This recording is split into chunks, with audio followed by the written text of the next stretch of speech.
خیال کوي چېرته د چا د مور نوم وانلی لکه څنګه چې فضل سبحان عبید ویلی دي چې په پردۍ ژبه کې اظهار د محبت مه کوه ما ته خطونه په پښتو کې لیکه.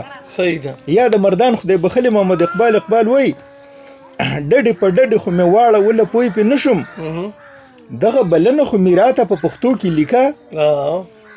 استاذه ما ته په پښتو کې ټول سبق راښایه مور مې قاریږي چې بدذاته په پښتو کې لیکه.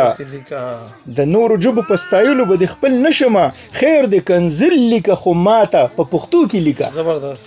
یوې جینۍ په پلار ته ډېډې وې یو ورځ ورته پلار ویل ته ما ته بابا ولې نه وې هغې ورته وی بابا ویلو سره زما شونډې خپلو کې جنګېږي نو زما د شونډو لپسټیک بیا خرابېږي. اردو ژبه کې دا ته انشائیه ویلی شي او په پښتو کې د خپل مفهوم تر مخه دې ته تکل نوم ورکړی شوی دی او په دغه معنو کې هڅه هم ورته ویلی شوې ده.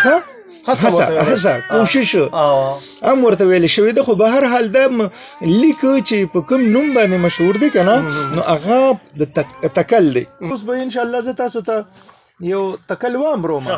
دا تکل چې کوم دی نو دا د لیاقت بسمل دی او د لیاقت بسمل د هغه کتاب دی چې د کتاب نوم دی د دې لاسوي. صحیح. دې کې دا تکل خو د دې تکل عنوان دی پښتو زموږ مورنۍ ژبه. موږ پښتانه یو موږ د خالد بابا نوسي یو احمد شاه ابدالي زموږ مشر و. د نورو قامونو په نظر کې د پښتون مقام د یو تورزن د یو میلمه دوست او د غیرت په مقام د سر نه تیر د یو وفادار دی. اوس موږ څه کوو موږ په دې نه شرمېږو زموږ د زنانو پړونې دومره نرۍ شو چې پکې د جامو رنګ ښه واضحه پیژنګلو کېږي. موږ په دې نه شرمېږو چې اکثر څاروي ته وایو ستا د میرمن هغه داسې وکم میرمن څوک ده موږ چاته کنځل کوو موږ صرف او صرف په یوه خبره شرمېږو او هغه ده زموږ مورنۍ ژبه پښتو او د دې په صحیح طریقه ویلو راته ځان کافر ښکاري چې لکه دا پښتو کې لیکلې ده دا راته ولوله نو هغه ډېر په فخري انداز کې برید تاو کې ووایي زه خو په پښتو نه پوهېږم. نو چې په پښتو نه پوهېږې نو د ویلیم شکسپیر بچیه لندن ته ځه که نه نو چې په پښتو نه پوهېږې نو د ویلیم شکسپیر بچیه لندن ته ځه که نه دلته څه کې دلته کوم ته د خرونو ښکرې وباسې ډېر داسې ټکي شته چې مونږ یې نه پېژنو لکه هسپتال ته په پښتو کې روغتون وی یونیورسټۍ ته پوهنتون وی او میډیکل سټور ته درملتون وی وغیره وغیره. نو اوس که یو اصلي پښتون ویونکی راشي او تپوس وکړي چې روغتون ته کومه لار تللې ده یا پوهنتون ته کومه یا پوهنتون کوم ځای کې دی یا درملتون راته وښایه نو کیدای شي چې مونږ ورته د شیخ ملتون لاره سمه کړو.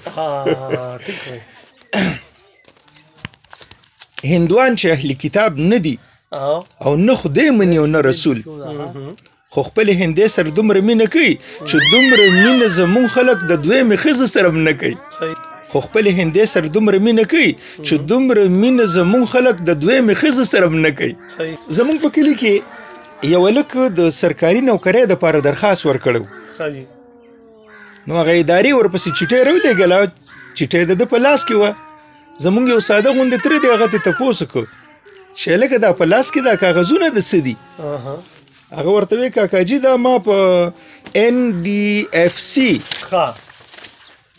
په هغې کې ما اپلای کړې وه نو هغې یې راپسې ریکال وکړو اوس زما د ټایپنګ سپیډ پر منټ ډېر ویک دی دا خو ډېره زیاته انګریزي ده د دې امپرومنټ دپاره دوباره اډمیشن اخلم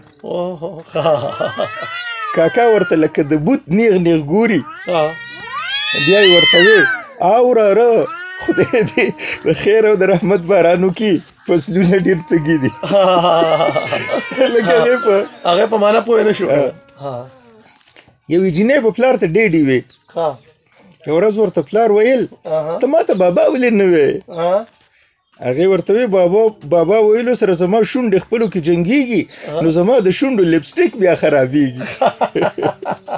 یو بل ټکې چې زما خو خپل ځاني ډېر بدي شي او کیدی شي چې د خیالم بدي شي. هغه دی کزن، د تره زوی ته کزن، د ماما زوی ته کزن، د ترور زوی ته کزن، او جینکې خو خپل د عشق دپاره م کزن استعمالی. خدای مو بیخ د دې کزن سره وباسه. په بابا ویلو بیبي ویلو کې یو خپله مزه او یو خوند دی.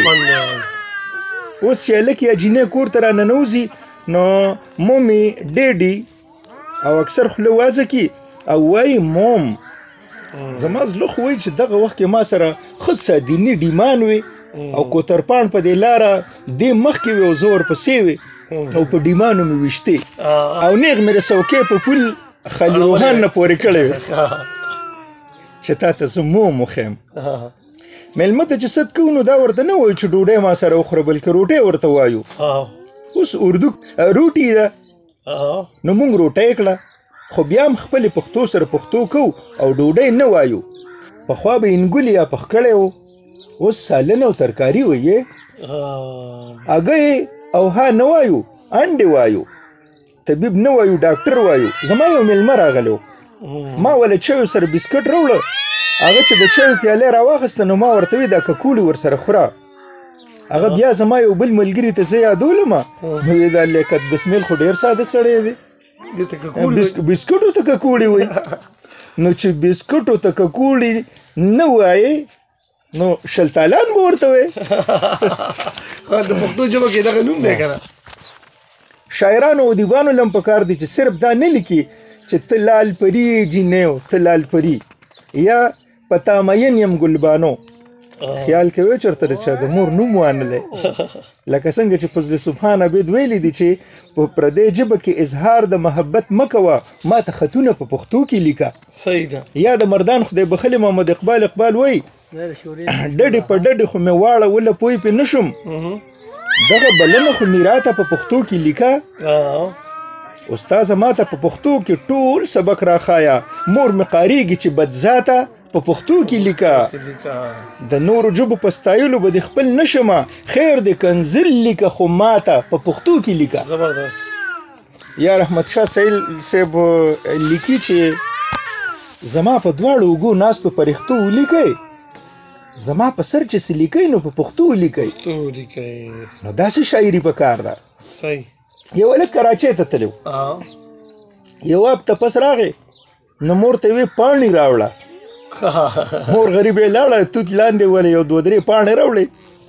هلک وخندل وی بیبي پاڼې نه پیژني، که وړه مې ورته آټه کړل نو بیا به څه کوي. نو هلکه دا وچ سټ دی په چینجو مات شه، که تا په پښتو کې ورته ویلي وو چې بیبي اوبه راوړه نو هغه غریبه به ولې توت ته خطه. په کار خو دا وه چې دې مور ته اول یوه ګرمه تتوړه ایستې وې او بیا یې ورته وی چې اوس ته نه د اردو یېره کوم.